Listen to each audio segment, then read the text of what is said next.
Hello and welcome to Lost Love Chronicles. My name is Mitchell, and right now I'm sitting in my workshop, my sanctuary, surrounded by the familiar scent of sawdust and wood stain. Usually, that smells like a weighted blanket for my soul. Tonight, it's about as comforting as a tax audit. The phone sitting on the workbench in front of me. Quiet. Innocent. Pretending it wasn't a freaking spy device an hour ago. An hour ago, it was broadcasting a live episode of Let's Ruin Mitchell's Life in Real Time, starring my now ex-fiancée and her guest idiot. So here's what happened. Jasmine, that's my fiancée, or was, decided to go on a girls' night. You know the drill. Wine. Selfies. That one friend who cries by the second glass. Normal stuff. Or so I thought. Then, the universe, in its infinite, petty wisdom, handed me a butt dial. I mean, really, who even butt dials anymore? I thought that died with flip phones. But there it was, 10 glorious minutes of Jasmine absolutely obliterating my proposal.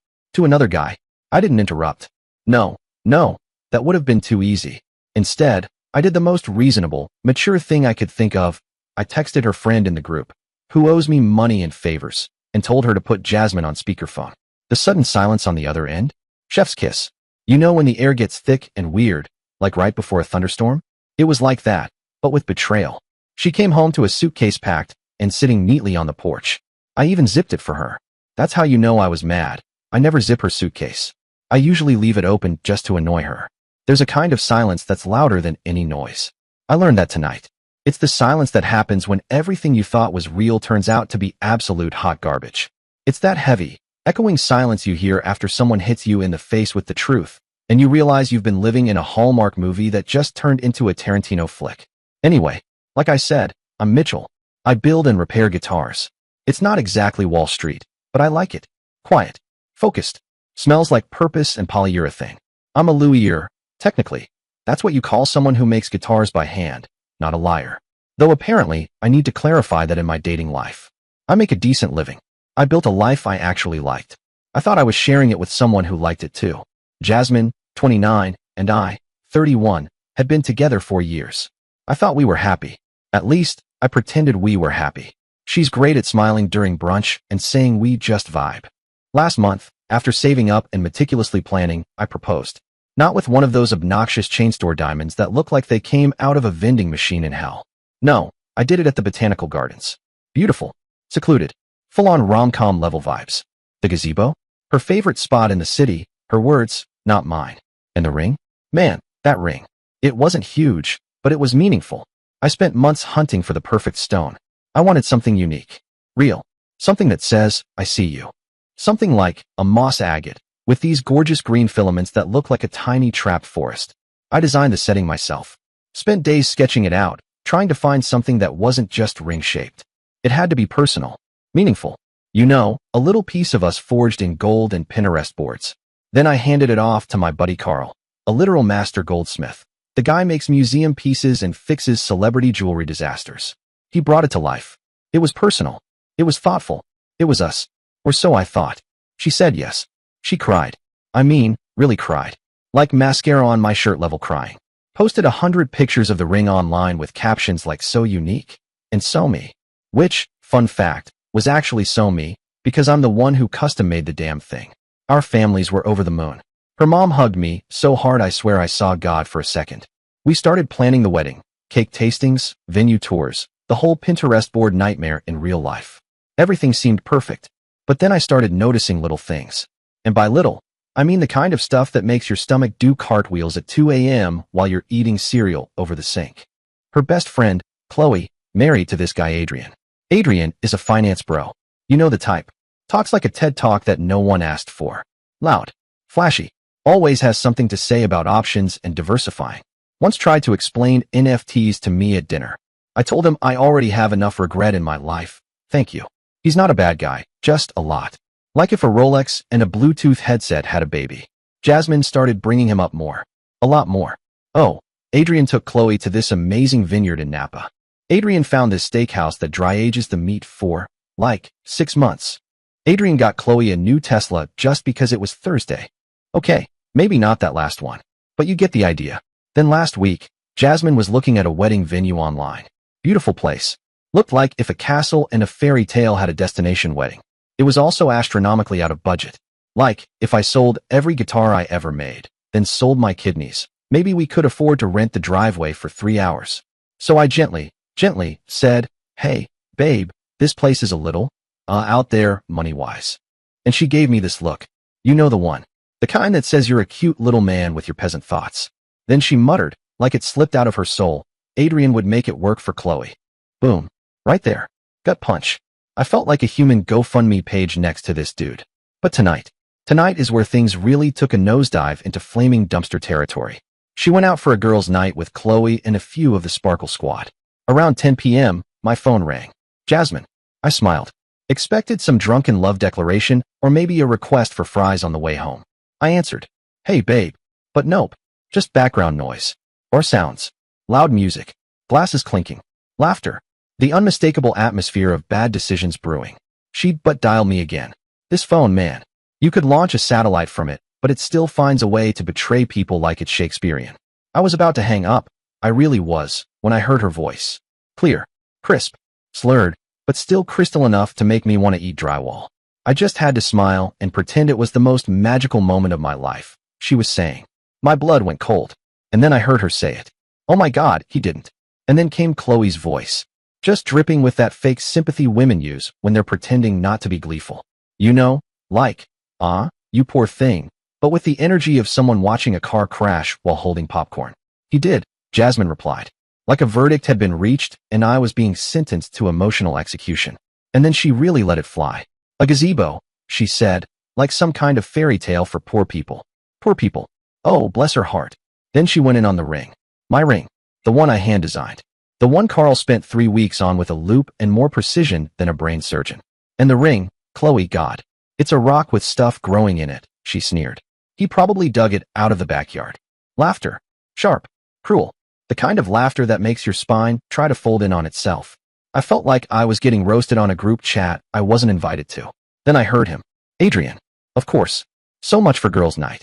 I guess no boys allowed doesn't apply if the boy drives a BMW and smells like inherited wealth. Come on, be nice, Adrian said, which was hilarious because he was laughing right along with them. Honestly, he sounded like he was enjoying it more than anyone. Guy probably hasn't felt this relevant since Dogecoin spiked. The guy builds wooden boxes for a living, he added. What did you expect? A Tiffany setting. And Jasmine, never one to be outdone in a character assassination spree, fired back without missing a beat. I expected something that didn't look like it came from a hippie craft fair, she said. Honestly, part of me was impressed. That was creative. Painful, sure, but creative. Like if Etsy personally punched me in the face. How am I supposed to show this off? She went on. It's embarrassing. Then, the piece de resistance. Adrian, your proposal to Chloe was iconic. The private suite at the hotel, the champagne, the Cartier. That's a real proposal. This was just sweet and pathetic. I didn't move. I didn't breathe. I just sat there in my quiet little workshop, the same one where I built that ring. By the way, listening to the woman I had planned to marry gut me like a fish for sport. To impress another man. Not vent. Not confide. Perform. She wasn't looking for comfort. She was angling for an upgrade. Like she was returning her fiancé for store credit. And then they kept going. 10 full minutes. 10 minutes of them taking turns at open mic night, mocking my job, my house, my car, my life. It was like my whole existence was a punchline. Each word was a paper cut delivered with a smile and a cocktail. The anger didn't explode. It didn't boil. It crystallized. Cold. Clean. Precise. The kind of anger you feel when you're a Louis-er, when you know smashing the thing won't fix it. You have to take it apart. Gently. Methodically. One screw at a time. I didn't hang up. I didn't interrupt. I unlocked my phone, went to my messages, and found Chloe's number. My thumbs were steady. Like surgeon steady. Like, snip the red wire or the building explodes steady. I typed just one sentence. Hey Chloe, Jasmine but dialed me. I can hear everything. Do me a favor and put her on speakerphone for me. Hit send. Then I leaned back, held the phone to my ear, and let the show go on. Front row seat. No ticket needed. The moments after I sent that text, and I don't say this lightly, the most surreal of my entire life. Like one of those dreams where you show up to high school in your underwear, except in this version, you're clothed, and it's your fiancé doing stand-up comedy about how much you suck. I was still on the accidental live broadcast from Jasmine's pocket. She was mid-sentence, her voice smug and oozing contempt. And he wants to have a vegetable garden. She was saying, like I'd just confessed to raising goats in the living room. Like we're some kind of pioneers. Yeah, heaven forbid we grow zucchinis, Jasmine. What's next? Making bread like a peasant? I swear, Adrian, she continued, sometimes I feel like I'm dating a lumberjack who. And that's when it happened. Cut. Mid-rant, her voice sliced off like someone yanked the mic at a talent show. Sharp gasp. The unmistakable sound of a phone being fumbled. I could picture it in HD. Chloe, eyes wide as dinner plates, blinking like a malfunctioning robot as she read my text. One hand flying to her mouth, the other slapping Jasmine's thigh like, "Girl, shut up." Then I heard Chloe's panicked whisper. Urgent. Breathless. "Jasmine, shut up. Just shut up."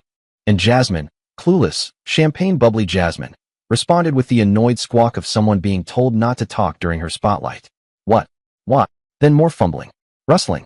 Probably Chloe's soul leaving her body. And then, her voice again, shaky, distant, like she was realizing she'd just stepped into the emotional equivalent of an open manhole. "He's on the phone. He's been on the phone. He just texted me. He said he can hear everything." And there it was. The moment.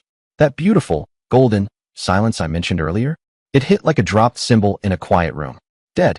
The bar noise was still going. Music thumping. People laughing somewhere else. Completely oblivious to the nuclear meltdown happening 3 feet from their mojitos. But at that table? Silence. Not just oops silence. This was biblical. I could feel it through the phone. Their panic. Their sheer, soul-gripping horror. It was glorious. Electric. About 15 seconds of glorious, throat-tightening, dreamlike, career-ending silence. And then, click. The call ended. They hung up on me. Not a word. No damage control.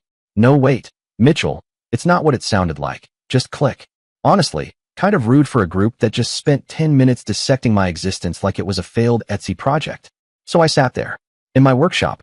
No music. No distractions. Just me, my thoughts, and a deeply offended half-carved mahogany guitar neck judging me from the bench. The anger? Gone. Burned out like a campfire that had the decency to choke itself out. What was left behind was something colder. Harder. Sharper. Like a chisel edge. I wasn't sad. I wasn't confused. I had clarity. The woman I proposed to? She didn't exist. She was a fictional character. A romantic comedy lead invented by Jasmine for my benefit. The real Jasmine? The one I heard on the phone? That was her Oscar-worthy performance, but not the role I thought she'd been playing. She wasn't the sweet, quirky, let's go antique shopping and make pesto from scratch fiancée. She was the one who saw my life, my actual life, as a punchline. My work? Embarrassing. My love? Pathetic. My dreams of a vegetable garden? Apparently the final nail in my lumberjack coffin. So I didn't call her. Didn't text. Didn't send some grand, self-righteous monologue. I just got to work. Walked into the house. Calm. Silent. Like a serial killer, but with emotional boundaries and excellent lighting. Found a suitcase. It was purple. Hideous. The one she insists is fun and whimsical. Perfect. Marched into the bedroom and started packing. Not everything. Just enough. The right stuff. The sweater I got her last year for her birthday. The one she said was so soft, I could die in it.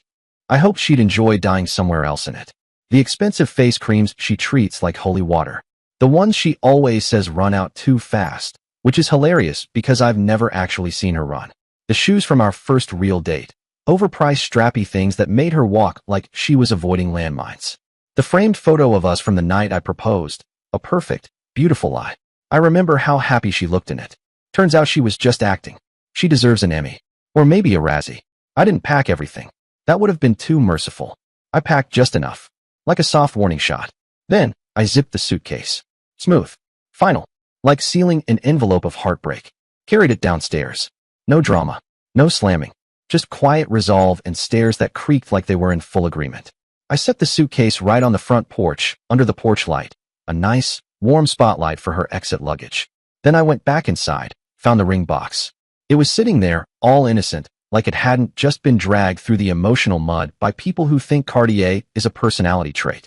I opened it, looked at the moss agate ring. Still beautiful, still intricate, still mine. The problem was never the ring.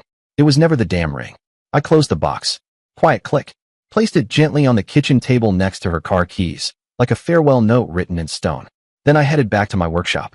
My sanctuary. My cathedral of quiet vengeance. I picked up a piece of maple and started sanding it down for a new guitar body. The rhythm, back and forth, smooth and steady, was the only therapy I needed. Didn't know when she'd be home. Didn't care, really.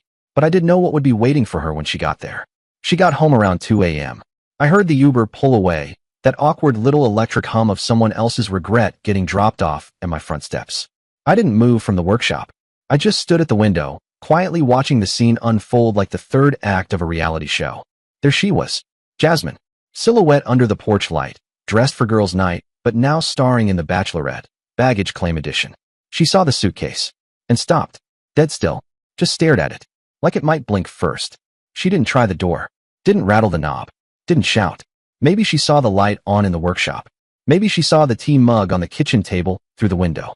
Either way, she knew. My phone started buzzing not long after. Text 1. What is this? Text 2. Why is my stuff on the porch? Text 3. This isn't funny, Mitchell. Text 4. Let me in. Text 5. Are you seriously doing this because of a stupid phone call? I was just venting. Right. Venting. Sure. Just a little light character assassination while sipping Cosmos and auditioning for Adrian's approval. I didn't reply. Not a single word. Then came the calls. I watched the screen light up over and over again like it owed her a favor. Each one went to voicemail. My personal collection now. The first few? Rage. Full caps. Accusations. The how dare yous were strong with that batch. Then came panic. You could hear it, the warble in her voice, the slight tremble. Like she suddenly realized her audience had left the theater. And finally, the tears. Real, crocodile, mascara-ruined tears. I almost felt bad for the carpet in Chloe's guest room. Next morning, Chloe called me. Like she'd drawn the short straw. Her voice was careful. That walking barefoot through a minefield tone. Mitchell, Jasmine's a mess. She paused. Like she was waiting for me to say, oh no. Quick, I'll bake her a casserole and apologize for packing her moisturizer. She's at my place. I think you're really overreacting here. Overreacting. Classic. Always fun when someone else decides how offended you're supposed to be. I didn't raise my voice. I didn't sigh. I just asked. Was Adrian drinking when he called me a lumberjack who builds wooden boxes? Silence. One of those long, uncomfortable ones where the phone feels heavier. Was Jasmine drinking when she said my proposal was for poor people? I continued. Still nothing. Crickets. Maybe a faint gulp. Was she drinking when she called the ring I designed for her pathetic? I could hear her inhale, but there was no comeback. Because it didn't sound like venting, Chloe. It sounded like her real voice.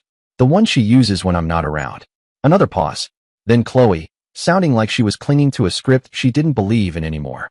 She loves you. But it was limp. Empty. Not even a good delivery. No, she doesn't, I said. She loves the idea of being engaged. She loves the idea of a wedding. But she doesn't respect me. And love without respect. I let that hang for a second. It's just decoration. Then I said the thing that sealed it. You were there. You heard her. You tell me, Chloe, if you heard Adrian talking about you like that, what would you do? She blinked. You know that blank expression someone wears when they just watched a pigeon do long division? That was her face, I can imagine. Mouth slightly open, no thoughts. I might have seen a buffering icon in her pupils. She didn't have an answer. Exactly, I said, tossing a dish towel on the counter like it was a mic drop. Jasmine can come get the rest of her stuff, but she doesn't come alone. Period. I'm not dealing with another performance of The Jasmine Show, featuring gaslighting and crocodile tears. Naturally, she chose to bring Adrian. Bold move. Like showing up to the scene of a crime with the getaway driver and expecting a warm welcome. They rolled up Saturday afternoon in his BMW. Of course it was a BMW, the car equivalent of hair gel and unsolicited opinions. Adrian steps out with the kind of swagger that only comes from doing absolutely nothing difficult in your entire life. I could already smell the cologne of entitlement before he even hit the driveway. He puffed up like he was walking into a boardroom instead of my front porch. Look, man, I think we all just got off on the wrong foot. I cut him off with a raised hand.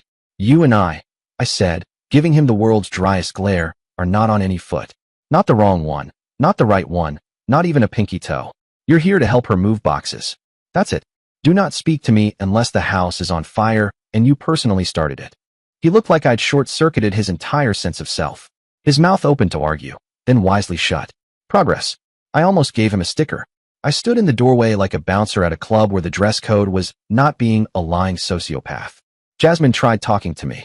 She tried the whole range, whispering apologies, leaking tears, tugging at my shirt like it was still 2021 and we hadn't had this conversation through a speakerphone. It was like watching someone try to glue a broken mirror with hope and mascara. I said nothing. Just shook my head, arms folded, leaning against the doorframe like I was auditioning for the role of unimpressed ex. Trip after trip, they loaded up her life, in neatly labeled boxes that I had oh so thoughtfully prepared. Closet disaster, fragile, bathroom queen, cry-proof, and my personal favorite, memories, return to sender. They were down to the last box when she turned to me, face streaked with tears like it was a sad indie film, and she was up for an Oscar. It was just one night, she said, voice cracking like a teenager who just broke curfew. You're throwing away 4 years over one stupid night. I looked at her, really looked, and then calmly said, no, Jasmine. I'm throwing away one night of lies to save myself from a lifetime of them. She blinked. That phone call. I said, tapping my temple. That was a gift. A glitch in the matrix that showed me who you really are, not the Pinterest board version you sold me. I pointed at Adrian, who was awkwardly holding a throw pillow like it might detonate. You don't want me. You want to be Chloe. You want his life, not ours. Go be with the man you respect. This house is for someone who respects the man who built it, I said, calm as a monk and just as done with their nonsense. Then I closed the door. Not slammed, no dramatic flourish. Just a nice, polite click. Like sealing a tomb. They were still standing on my lawn, Jasmine with her blotchy, tear-streaked face and Adrian looking like someone just revoked his VIP pass to a party he didn't even want to be at. I didn't care. Let them stand there and soak up some humility. Or UV rays. Whatever came first.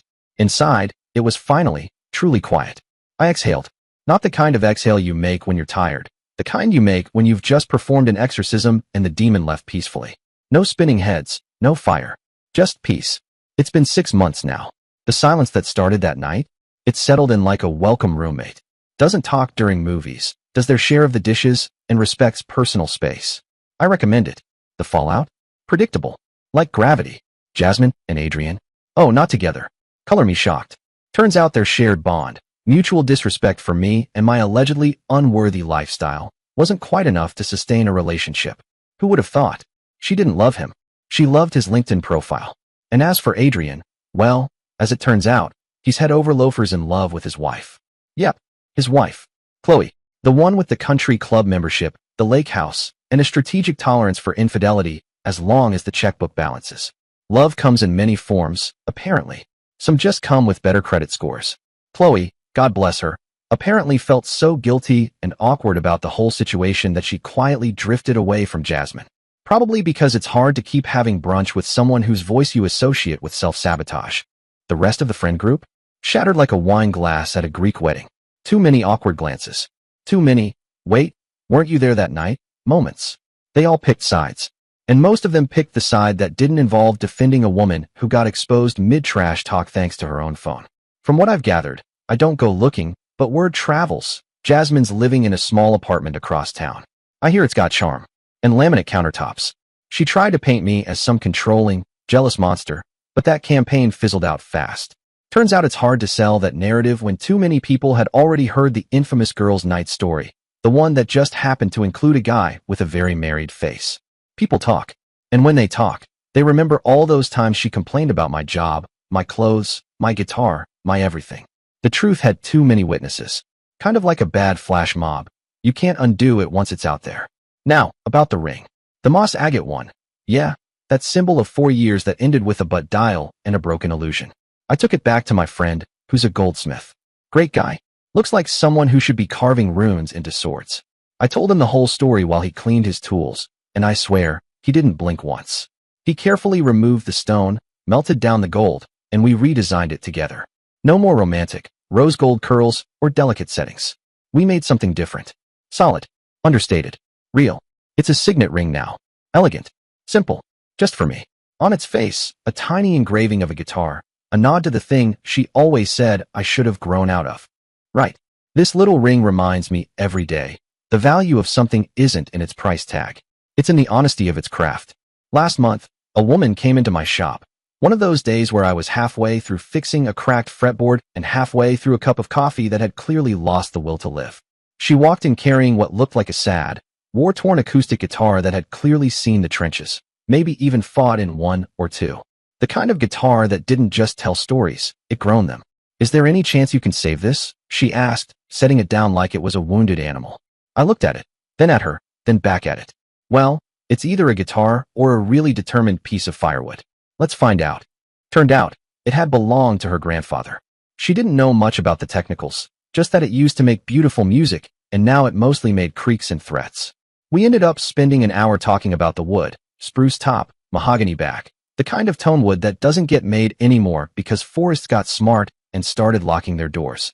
We talked about the history of the instrument, how it had been played during family dinners, campfires, probably a few regrettable backyard renditions of Wonderwall. She never asked me what I did for a living, because she was watching me do it. My hands were dusty with fret grime and glue, and she wasn't backing away like I had the plague. She didn't glance around for a luxury car key or sniff the air for the scent of status. Nope. She was just there. Eyes sharp, smile warm. Genuine interest, not performance. Her name is Sydney. We've been out a few times since then. It's slow. Like molasses slow. Like buffering on dial-up slow. And it's quiet. Not the awkward kind, but the kind where nobody feels the need to fill every gap with noise just to feel important. And it's honest. Which, after everything, feels like breathing clean air after a decade of perfume clouds and fake laughs. You know what? That dial? It wasn't a curse. It was a gift. Like the universe reached down and said, "Hey buddy, here's front row seats to your own breakup. Bring popcorn." It was a backstage pass to the real show. Jasmine was right. She was performing. Lights, camera, fragile ego.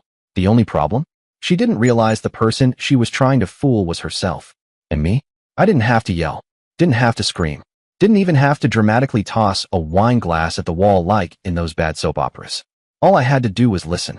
Just listen. And then make sure she knew I was listening. The silence did the talking. Dear listeners, please share your thoughts in the comments section below and don't forget to like, share, and subscribe.